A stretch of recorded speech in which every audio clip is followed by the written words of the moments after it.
welcome. Hello to you all. Welcome into the Eric Zane Show podcast, the daily show where I discuss news, nonsense, and my personal adventures from the Baldwin Ace Hardware Fear Bunker Studio. So, I suspected a sex trafficking issue, and, okay. Now, I think sex trafficking was on my mind. Not because I was looking to traffic women or traffic anybody, or that I had seen anything. But I tell you what, this is what led me down that road. Now tell me what you think. I'm at the hotel in, let's see, what community is it? Near Scranton, Pennsylvania, for Matt's wedding. More on that. Matthew's wedding. More on that in a second. And I'm at the desk of the hotel. Nice place. Nice place. And there's a dude at the front desk. Straight-laced. Looks like kind of a nerd. Looks like any dad. Or any John. With him is a young chick who looks like she hates her life. I'm guessing 15, 16. She's got denim shorts on, long brown hair. She's tatted up and down her right leg. She's tatted on her left leg. And I see this guy, and he's checking in, and he's dealing with his old lady at the front, and she's kind of slow, and it's taking forever. And I'm like, now, what am I seeing here? I'm like, if this, I guess it's possible it could be his daughter. But I'm not buying it. What the hell is going on here? I'm thinking what you all are probably thinking. This is a dude who is with his young prostitute, and this is unfolding in front of my eyes. Like, I don't like this at all. It just doesn't seem right. Something's wrong. There's just all these alarms are going off in my head, and it didn't happen until the end of the interaction with the guy and the worker, and he checks into the hotel with this young lady, and then they walk out.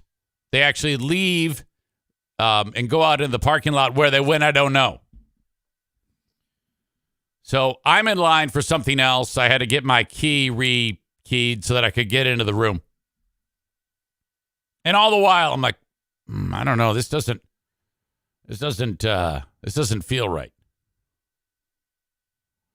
Lorraine says, I'm hoping she wasn't flashing the hand signal. That means she's in trouble. Now, I have heard of that. But I don't know what the hand signal is. But she looked not happy at all. Okay, so this is what I see. Nerd dude, button-down green shirt, blue jeans, dad pants, straight-laced guy, kind of a little bit, I don't want to say beat-up looking chick, but, kid, young girl, teenager. And the tats, I'm like, God, who? Now, how the hell is this guy, this nerd, going to allow her to be tatted up like that? So I'm like, I don't know, man. Something weird is going on in this story. Something is just not adding up in my head.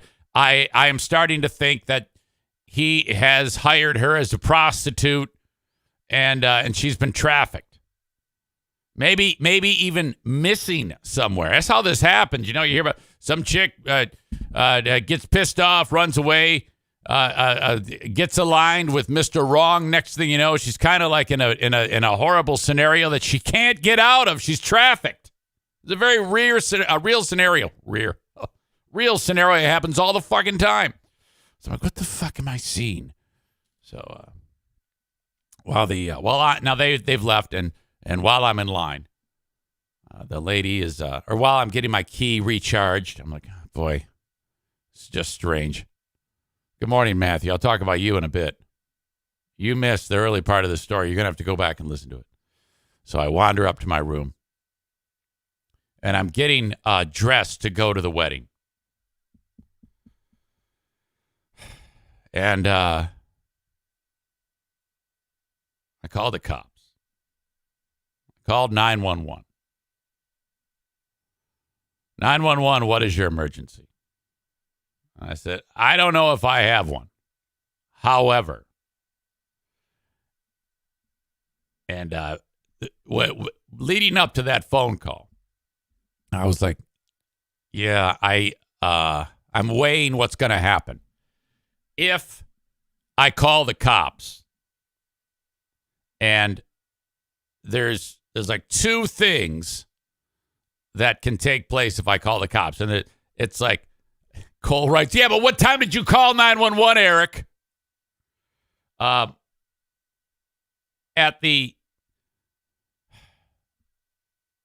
This can actually be a sex trafficking scenario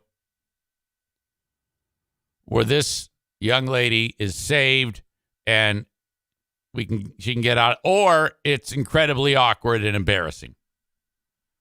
And to me, I'm like, well, that's worth it.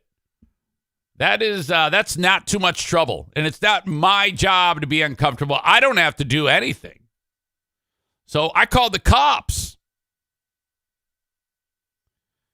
And so I explained to the cop what's going on. And a few minutes later, I get another call. It's the cop. I'm in the lobby. All right. I come down. She's standing in the lobby, and I kind of like, let's go outside, because the employees are right there, eating, taking a break or something like that. So the cop and I go outside. She goes, now what's going on? So I explain all this to her. And she's like, okay. She goes, what makes you think that this could be a sex trafficking thing? I go, I don't know, man. Just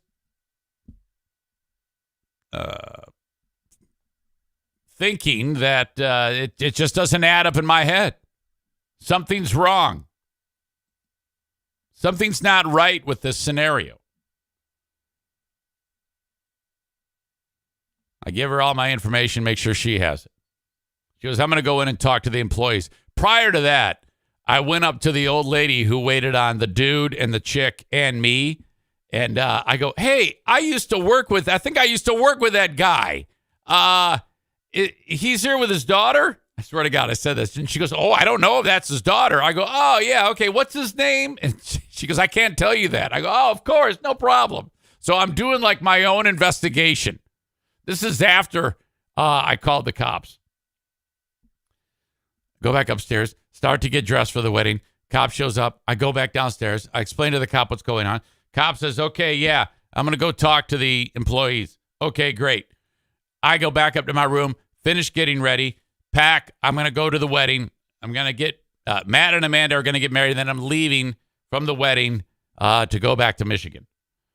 And then I'm thinking while I'm driving to the venue, boy, who knows? Maybe I'll have to come back and say, yeah, point the guy out of a lineup. Yeah, it was him. He did it. I actually pull up to the venue 25 minutes later. My phone rings. It's the cop. Yeah, it was her dad. The cop was, she goes, yeah, that was father-daughter. There is I go, oh, okay. I go, well, sorry about that. She goes, no, it's totally, she goes, it's good that you did that. It's totally fine. Totally fine. Rather just, a little bit of embarrassment does not, what if you were right? I go, yep, okay. So I guess I did the right thing. But I tell you what, I am so quick to think the worst. I am Mr. See Something, Say Something. I do not fuck around. I will more often than not call 911 on you. Can you imagine what this guy was doing? Because I'm guessing he was off the property, and then the cop, waited there, and then maybe the guy showed up, probably with a bag of McDonald's or something, and hey, can I? And then was able to determine that this is in fact a father-daughter. The cop did say that.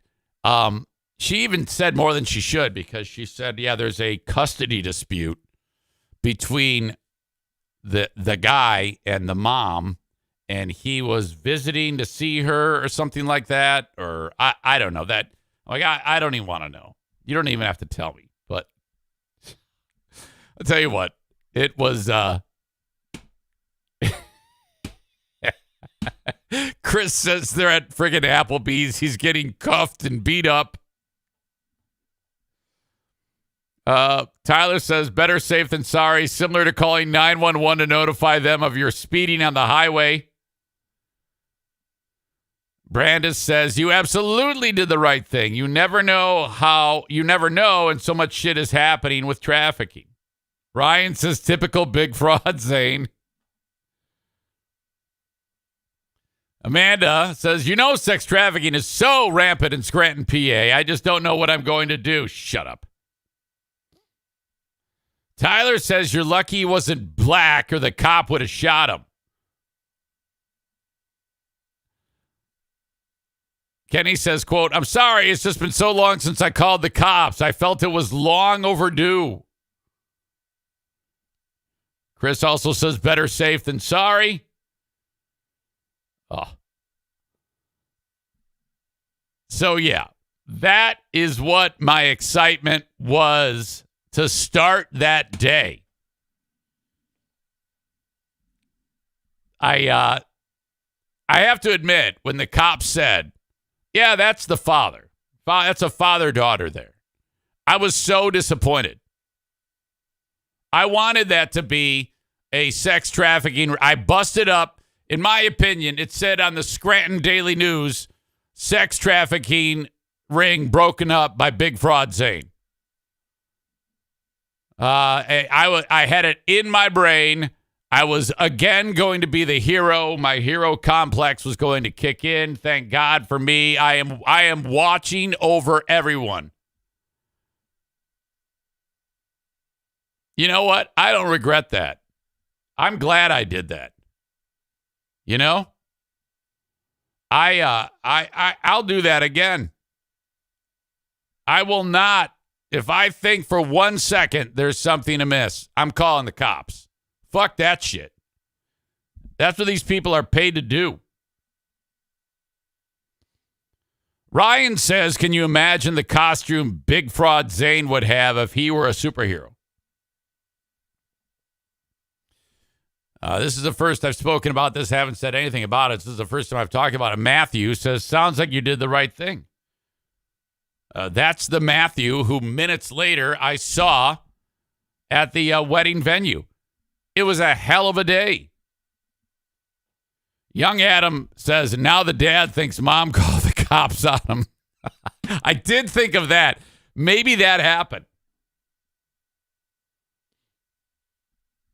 Oh, man.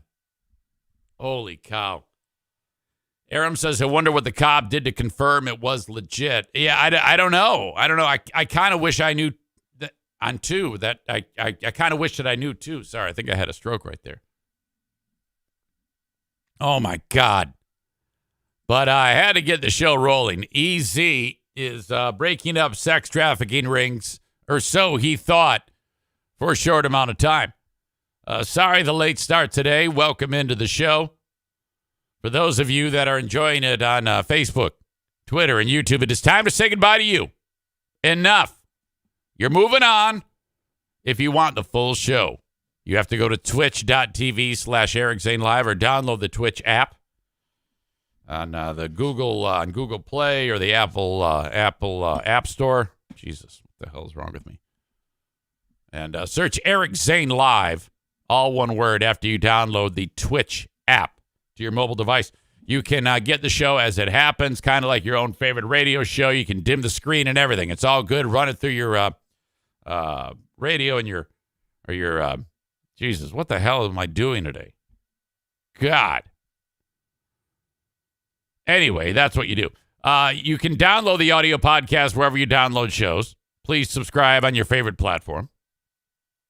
I have a Patreon that has a free trial, and that is just what the doctor ordered. That has been a fantastic thing. If there's anything at all, any chance you've been wanting to try out Patreon, I suggest you do the 7-day free trial, patreon.com/Eric Zane.